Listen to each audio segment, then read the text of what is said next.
ಪ್ರೀತಿಸಿ ಮದುವೆಯಾಗುವುದಾಗಿ ನಂಬಿಸಿ ಯುವತಿಯೊಂದಿಗೆ ಲೈಂಗಿಕ ಸಂಪರ್ಕ ಬೆಳೆಸಿ ಮಗು ಕರುಣಿಸಿ ವಂಚಿಸಿರುವ ಆರೋಪದಲ್ಲಿ ಕೃಷ್ಣ ಜೆ ರಾವ್ ವಿರುದ್ಧ ದಾಖಲಾಗಿರುವ ಪ್ರಕರಣದಲ್ಲಿ ರಾಜಿ ಸಂಧಾನದ ಮೂಲಕ ಇತ್ಯರ್ಥಪಡಿಸುವ ಕುರಿತು ಆರೋಪಿ ಸಲ್ಲಿಸಿದ್ದ ಅರ್ಜಿಯನ್ನ ರಾಜ್ಯ ಹೈಕೋರ್ಟ್ ಪುರಸ್ಕರಿಸಿದೆ.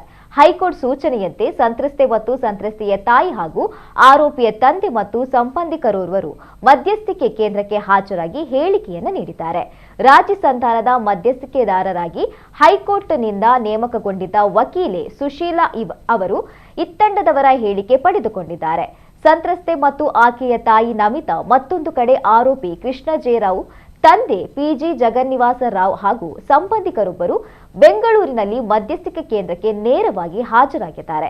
ಆರೋಪಿ Krishna J Rao video conference ಮೂಲಕ ಭಾಗವಹಿಸಿ ಹೇಳಿಕೆಯನ್ನ ನೀಡಿದ್ದು, ಮಧ್ಯಸ್ಥಿಕೆದಾರರಾಗಿದ್ದ ಸುಶೀಲಾ ಅವರು ಎರಡೂ ಕಡೆಯವರ ಹೇಳಿಕೆ ದಾಖಲಿಸಿಕೊಂಡಿದ್ದಾರೆ. ಪ್ರಥಮ ಹಂತದಲ್ಲಿ ಎರಡೂ ಕಡೆಯವರನ್ನ ಜೊತೆಯಾಗಿ, ಮತ್ತೊಂದು ಸುತ್ತಿನಲ್ಲಿ ಎರಡೂ ಕಡೆಯವರನ್ನ ಪ್ರತ್ಯೇಕವಾಗಿ ಕೊಠಡಿಯಲ್ಲಿ ಕುಳ್ಳಿರಿಸಿ ಮಾತುಕತೆ ನಡೆಸಿ ಅವರ ಹೇಳಿಕೆ ಪಡೆಯಲಾಗಿದೆ ಎಂದು ತಿಳಿದು ಬಂದಿದೆ.